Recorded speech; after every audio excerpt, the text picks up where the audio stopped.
ଆଜି ଆମ୍ଭମାନଙ୍କ ମଧ୍ୟରେ କେତେକ ଅଛନ୍ତି ଯେଉଁମାନେ ଖ୍ରୀଷ୍ଟିଆନ ପରିବାରରେ ଜନ୍ମଗ୍ରହଣ କରି ନିଜକୁ ଖ୍ରୀଷ୍ଟିଆନ ବୋଲି କହିଥାନ୍ତି। ଆଉ ଏପରି ଅନେକ ଲୋକ ଅଛନ୍ତି ଯେଉଁମାନେ ନିଜକୁ ଖ୍ରୀଷ୍ଟିଆନ ବୋଲି ପରିଚୟ ଦେବାକୁ ବହୁତ ଇଚ୍ଛା କରନ୍ତି। କିନ୍ତୁ ଅନ୍ୟ ପକ୍ଷରେ ଯଦି ଆମେ ଦେଖୁ ତେବେ ଆଉ କେତେକ ଲୋକ ଅଛନ୍ତି ଯେଉଁମାନେ ନିଜକୁ ଖ୍ରୀଷ୍ଟିଆନ ବୋଲି ପରିଚୟ ଦେବାକୁ ଆଦୌ ଇଚ୍ଛା କରନ୍ତି ନାହିଁ। ତେବେ ନିଜକୁ ଖ୍ରୀଷ୍ଟିଆନ ବୋଲି ପରିଚୟ ଦେବା କ'ଣ ଭୁଲ ଅଟେ? ଖ୍ରୀଷ୍ଟିଆନର ପ୍ରକୃତ ଅର୍ଥ କ'ଣ? ଖ୍ରୀଷ୍ଟିଆନ ଶବ୍ଦ କେବେ ଆଉ କେଉଁଠାରେ ଆରମ୍ଭ ହେଲା? ଆସନ୍ତୁ ଏପରି କିଛି ବିଶେଷ ପ୍ରଶ୍ନର ଉତ୍ତର ଏହି ଭିଡିଓରେ ଆମମାନେ ଶିଖିବା।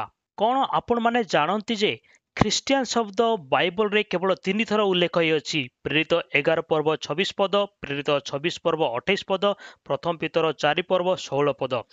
ପ୍ରଥମରେ 42 ରୁ 44 ଖ୍ରୀଷ୍ଟାବ୍ଦ ମଧ୍ୟରେ ଏହି ଶବ୍ଦ ପ୍ରଥମ ଥର ପାଇଁ ପ୍ରେରିତ 11 ପର୍ବ 26 ପଦରେ ବ୍ୟବହାର କରାଯାଇଥିଲା। ଖ୍ରୀଷ୍ଟିଆନ ଶବ୍ଦ କିପରି ଆଉ କିଏ ବ୍ୟବହାର କଲେ ଏହା ଜାଣିବା ନିମନ୍ତେ ଆମେମାନେ ପ୍ରେରିତ 11 ପର୍ବ 26 ପଦ ପୂର୍ବରୁ କ'ଣ ସବୁ ହୋଇଅଛି ତାହା ଆମେମାନେ ଜାଣିବା। ଅନ୍ୟ ଭାବରେ କହିଲେ ଆମେମାନେ ଏହାର ସନ୍ଦର୍ଭକୁ ଟିକେ ଧ୍ୟାନ ଦେବା। ଯଦି ଆମେ 19 ପଦ ଦେଖୁ, ଆମ୍ଭେମାନେ ଜାଣୁ ଯେ ସ୍ତିଫାନଙ୍କ ମୃତ୍ୟୁ ପରେ ଲୋକମାନେ ଛିନ୍ନଭିନ୍ନ ହୋଇ ଫୈନିକିଆ, ସାଇପ୍ରସ୍ ଓ ଆନ୍ତିଓଖିଆର କେବଳ ଯିହୁଦୀମାନଙ୍କ ନିକଟରେ ହିଁ ବାକ୍ୟ ପ୍ରଚାର କରୁଥିଲେ। କିନ୍ତୁ ଠିକ୍ ସେହି ସମୟରେ କୁପ୍ରିୟ ଓ କୁରଣୀୟ ଲୋକ ଆନ୍ତିଓଖିଆକୁ ଆସି ଗ୍ରୀକମାନଙ୍କ ନିକଟରେ ମଧ୍ୟ ସୁସମାଚାର ପ୍ରଚାର କଲେ। ପୁଣି ଅନେକେ ବିଶ୍ୱାସ କରି ପ୍ରଭୁଙ୍କ ପ୍ରତି ଫେରିଲେ। ଏହି ବିଷୟ ଯେତେବେଳେ ଜେରୁସାଲେମରେ ଥିବା ମଣ୍ଡଳୀ ଶୁଣିଲେ, ସେମାନେ ଆନ୍ତିଓଖିଆର ବିଶ୍ୱାସୀମାନଙ୍କୁ ଉତ୍ସାହ ଦେବା ନିମନ୍ତେ ବର୍ଣ୍ଣବାଙ୍କୁ ପଠାଇଲେ। ପରେ ବର୍ଣ୍ଣବା ତାର୍ସକୁ ଯାଇ ସାଉଲଙ୍କୁ ଘେନି ଆସିଲେ। ଆଉ ସେମାନେ ସେଠାରେ ରହି ସମ୍ପୂର୍ଣ୍ଣ 1 ବର୍ଷ ପର୍ଯ୍ୟନ୍ତ ମଣ୍ଡଳୀରେ ଅନେକଙ୍କୁ ଶିକ୍ଷା ଦେଲେ। ଏହି ସମୟରେ ଆନ୍ତିଓଖିଆର ଶିଷ୍ୟମାନେ ଖ୍ରୀଷ୍ଟିଆନ ବୋଲି ପ୍ରଥମରେ ଅଖ୍ୟାତ ହେଲେ।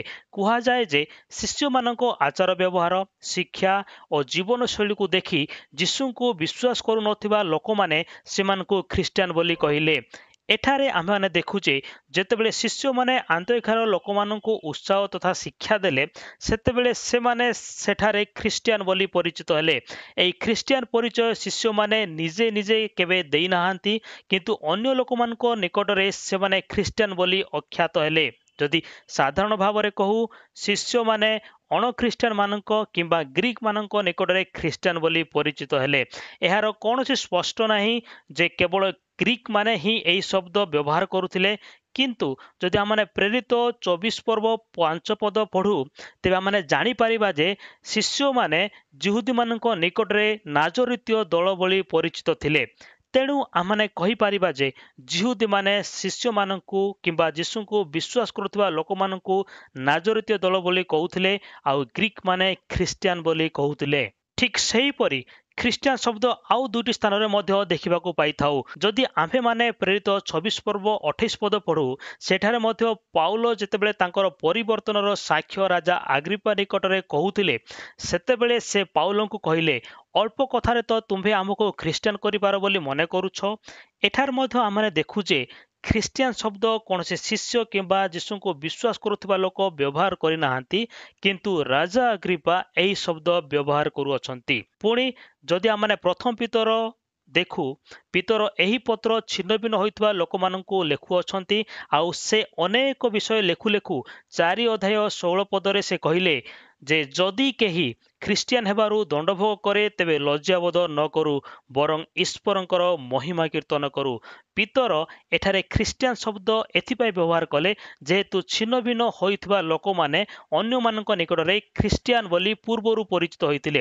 ସେଥିପାଇଁ ସେ କହିଲେ, ଖ୍ରୀଷ୍ଟିଆନ ହେବାରୁ ଦଣ୍ଡଭୋଗ କଲେ କେହି ଲଜ୍ଜାବୋଧ ନ କରି ଈଶ୍ୱରଙ୍କର ମହିମା କୀର୍ତ୍ତନ କରୁ। ତେବେ ଆମେ ଜାଣିପାରୁଛୁ ଯେ ଯୀଶୁଙ୍କୁ ବିଶ୍ୱାସ କରୁଥିବା କିମ୍ବା ଶିଷ୍ୟମାନଙ୍କ ପରିଚୟ ଅନ୍ୟମାନଙ୍କ ନିକଟରେ ଖ୍ରୀଷ୍ଟିଆନ ଅଟେ। ଯଦିବା ଏହି ଶବ୍ଦ ଶିଷ୍ୟମାନେ ବ୍ୟବହାର କରି ନିଜର ପରିଚୟ ଦେଇନାହାନ୍ତି, ତଥାପି ସେମାନେ ଏହି ପରିଚୟକୁ ଅବମାନନା କିମ୍ବା ଅଗ୍ରାହ୍ୟ କରୁନଥିଲେ। ତେଣୁ ଆଜି ଆମେ ନିଜକୁ ଖ୍ରୀଷ୍ଟିଆନ ବୋଲି ପରିଚୟ ଦେବା କୌଣସି ପ୍ରକାରେ ଭୁଲ ନୁହେଁ। କିନ୍ତୁ ମନେ ରଖିବା ବିଷୟ ଏହା ଯେ ଖ୍ରୀଷ୍ଟିଆନ ପରିବାରରେ ଜନ୍ମ ହେଲେ କୌଣସି ଲୋକ ଖ୍ରୀଷ୍ଟିଆନ ହୋଇଯାଏ ନାହିଁ। କେବଳ ଗିର୍ଜା ଯିବା ଏବଂ ବାଇବଲ ଅଧ୍ୟୟନ ସହଭାଗିତା ସବୁ ଯୋଗ ଦେବା କେବେ କାହାକୁ ଖ୍ରୀଷ୍ଟିଆନ କରାଏ ନାହିଁ। ବର୍ତ୍ତମାନ ଆମେ ଦେଖିବା ଏହି ଖ୍ରୀଷ୍ଟିଆନ ଶବ୍ଦର ଅର୍ଥ କ'ଣ, ବା ଖ୍ରୀଷ୍ଟିଆନ କହିଲେ କ'ଣ ବୁଝୁ। ଏହାର ଅର୍ଥ ଆମେ 3ଟି ପ୍ରକାରର ଦେଖିବା, ଯଥା ଅଭିଧାନ ଅର୍ଥ, ଆକ୍ଷରିକ ଅର୍ଥ ଏବଂ ଆତ୍ମିକ ଅର୍ଥ। ମେରିୟମ ୱେବଷ୍ଟାର ଇଂରାଜୀ ଅଭିଧାନ ଅନୁସାରେ ଖ୍ରୀଷ୍ଟିଆନ ଅର୍ଥ ହେଉଛି ଜଣେ ଯେ ଯୀଶୁଖ୍ରୀଷ୍ଟଙ୍କ ଶିକ୍ଷାକୁ ସ୍ୱୀକାର କିମ୍ବା ଗ୍ରହଣ କରେ। ବର୍ତ୍ତମାନ ଆମେ ଏହାର ଆକ୍ଷରିକ ଅର୍ଥକୁ ଦେଖିବା। ଖ୍ରୀଷ୍ଟିଆନ ଏକ ଇଂରାଜୀ ଶବ୍ଦ ଅଟେ। ଏହାକୁ ଓଡ଼ିଆ ଭାଷାରେ ଖ୍ରୀଷ୍ଟୀୟ କୁହାଯାଏ, କିନ୍ତୁ ଏହି ଖ୍ରୀଷ୍ଟୀୟ ଶବ୍ଦ ଓଡ଼ିଆ ବାଇବଲରେ ଦେଖିବାକୁ ମିଳେ ନାହିଁ। ଏହାର ଆକ୍ଷରିକ ଅର୍ଥ ଗୋଟିଏ ଉଦାହରଣ ସହିତ ବୁଝିବା ପାଇଁ ଚେଷ୍ଟା କରିବା। ଉଦାହରଣ ଇଣ୍ଡିଆନ। ଇଣ୍ଡିଆନ ତାହାକୁ କୁହାଯାଏ ଯେ ଇଣ୍ଡିଆର ନାଗରିକ। ଠିକ୍ ସେହି ପ୍ରକାରେ ଖ୍ରୀଷ୍ଟିଆନ ତାହାକୁ କୁହାଯାଏ ଯେ ଖ୍ରୀଷ୍ଟଙ୍କର ଅଟେ କିମ୍ବା ଖ୍ରୀଷ୍ଟଙ୍କ ପ୍ରତ୍ୟେକ ଶିକ୍ଷାକୁ ସ୍ୱୀକାର କରି ପାଳନ କରେ। ବର୍ତ୍ତମାନ ଆମେ ବାଇବଲ ଅନୁସାରେ ଏହାର ଅର୍ଥ ଦେଖିବା, ଯାହାକୁ ଆତ୍ମିକ ଅର୍ଥ କୁହାଯାଏ। ଖ୍ରୀଷ୍ଟିଆନ ଗ୍ରୀକ୍ ଶବ୍ଦ ଖ୍ରୀଷ୍ଟିଆନସରୁ ଆସିଅଛି, ଯାହାର ଅର୍ଥ ଖ୍ରୀଷ୍ଟଙ୍କର ଅନୁଗାମୀ କିମ୍ବା ଖ୍ରୀଷ୍ଟଙ୍କର ଦଳଭୁକ୍ତ ଜଣେ ଲୋକ। ଯୀଶୁଖ୍ରୀଷ୍ଟ ଯେତେବେଳେ ଏହି ଜଗତକୁ ଆସି ତାଙ୍କର ସେବା କାର୍ଯ୍ୟ ଆରମ୍ଭ କଲେ, ସେ ଅନ୍ୟମାନଙ୍କୁ କହିଲେ, ମୋର ଅନୁଗମନ କର। ଏହି କଥା ଦ୍ୱାରା ସେ ଅନ୍ୟମାନଙ୍କୁ ଆହ୍ୱାନ କଲେ। ପୁଣି ସେ ଶିକ୍ଷା ଦେଉଥିବା ସମୟରେ ମଧ୍ୟ କହିଲେ ଯେ ଆପଣା କ୍ରୁଶ ଘେନି ମୋହର ଅନୁଗମନ ନ କରେ, ତେବେ ସେ ମୋହର ଯୋଗ୍ୟ ନୁହେଁ। ଯୀଶୁ କେବେ ଖ୍ରୀଷ୍ଟିଆନ ଶବ୍ଦ ବ୍ୟବହାର କରିନାହାନ୍ତି, କିନ୍ତୁ ଖ୍ରୀଷ୍ଟିଆନ ଶବ୍ଦ ବଦଳରେ ଅନୁଗାମୀ ଏବଂ ଶିଷ୍ୟ ଶବ୍ଦ ବ୍ୟବହାର କରୁଥିଲେ। ଖ୍ରୀଷ୍ଟିଆନ ଶବ୍ଦ ଯୀଶୁଙ୍କ ଶିଷ୍ୟ କିମ୍ବା ଅନୁଗାମୀମାନଙ୍କୁ ବ୍ୟବହାର କରାଯାଉଥିଲା। ଆଜି ଜଣେ ଲୋକ ଯେତେବେଳେ ପାପରୁ ମନ ପରିବର୍ତ୍ତନ କରେ ଆଉ ଯୀଶୁଖ୍ରୀଷ୍ଟଙ୍କ ଠାରେ ବିଶ୍ୱାସ କରି କ୍ଷମା ପ୍ରାର୍ଥନା କରେ, ପୁଣି ତାହାଙ୍କୁ ନିଜର ତ୍ରାଣକର୍ତ୍ତା ଭାବେ ଗ୍ରହଣ କରେ ଏବଂ ଯୀଶୁଙ୍କ ଶିକ୍ଷା ଅନୁସାରେ ଜୀବନଯାପନ କରେ, ତାହାକୁ ଖ୍ରୀଷ୍ଟିଆନ କୁହାଯାଏ। ଖ୍ରୀଷ୍ଟିଆନ ପରିବାରରେ ଜନ୍ମ ହେଲେ କୌଣସି ଲୋକ ଖ୍ରୀଷ୍ଟିଆନ ହୋଇଯାଏ ନାହିଁ। ବର୍ତ୍ତମାନ ଆମେ ଦେଖିଲୁ ଯେ ଏହି ଖ୍ରୀଷ୍ଟିଆନ ଶବ୍ଦ ପ୍ରତ୍ୟେକ ଥର ଅଣଖ୍ରୀଷ୍ଟିଆନ କିମ୍ବା ବିଜାତିମାନଙ୍କ ସନ୍ଦର୍ଭରେ ଉଲ୍ଲେଖ ହୋଇଅଛି। ଆଦ୍ୟ ମଣ୍ଡଳୀର ଲୋକମାନେ ନିଜ ନିଜକୁ ଶିଷ୍ୟ, ଭାଇମାନେ, ବିଶ୍ୱାସୀ ଓ ସାଧୁମାନେ ବୋଲି ପରିଚୟ ଦେଉଥିଲେ। ତେବେ ଆମ୍ଭେମାନେ ମଧ୍ୟ ଏହି ପ୍ରକାର ନିଜର ପରିଚୟ ଦେଇପାରିବା, କିନ୍ତୁ ଆମମାନଙ୍କ ପରିଚୟ ଯୀଶୁଙ୍କୁ ବିଶ୍ୱାସ କରୁନଥିବା ଲୋକମାନଙ୍କ ନିକଟରେ ଖ୍ରୀଷ୍ଟିଆନ ହିଁ ଅଟେ। ଯେପରି ବାଇବଲରେ ମଧ୍ୟ ଏହି ବିଷୟ ଦେଖିବାକୁ ପାଉ। ନିଜକୁ ଖ୍ରୀଷ୍ଟିଆନ ବୋଲି ପରିଚୟ ଦେବା କୌଣସି ପ୍ରକାର ଭୁଲ ନୁହେଁ। ଯୀଶୁଙ୍କୁ ବିଶ୍ୱାସ କରୁଥିବା ଲୋକମାନଙ୍କୁ ଏକାଡେମିକ ଭାବରେ ଖ୍ରୀଷ୍ଟିଆନ ବୋଲି ହିଁ କୁହାଯାଏ, ଯାହା ପ୍ରଥମ ଶତାବ୍ଦୀରୁ ପ୍ରଚଳିତ। ତେବେ ଆମ୍ଭେମାନେ ନିଜକୁ ଖ୍ରୀଷ୍ଟିଆନ ବୋଲି ପରିଚୟ ଦେଇପାରିବା। ଆପଣ ଯଦି ନିଜକୁ ଖ୍ରୀଷ୍ଟିଆନ ବୋଲି ଦାବି କରନ୍ତି, ତେବେ ନିଜକୁ ପରୀକ୍ଷା କରନ୍ତୁ ଯେ ଆପଣ କ'ଣ ପ୍ରକୃତରେ ଯୀଶୁଖ୍ରୀଷ୍ଟଙ୍କଠାରେ ବିଶ୍ୱାସ କରି ତାଙ୍କ ଶିକ୍ଷା ଅନୁସାରେ ଜୀବନଯାପନ କରୁଅଛନ୍ତି କି? ଯଦି ନାହିଁ, ତେବେ ବର୍ତ୍ତମାନ ସୁଯୋଗ ଥାଉ ଥାଉ ତାହାଙ୍କଠାରେ ବିଶ୍ୱାସ କରି ପରିତ୍ରାଣ ପାଆନ୍ତୁ ଏବଂ ଖ୍ରୀଷ୍ଟଙ୍କର ଅନୁଗାମୀ ଏବଂ ଶିଷ୍ୟ ଭାବରେ ଜୀବନଯାପନ କରନ୍ତୁ।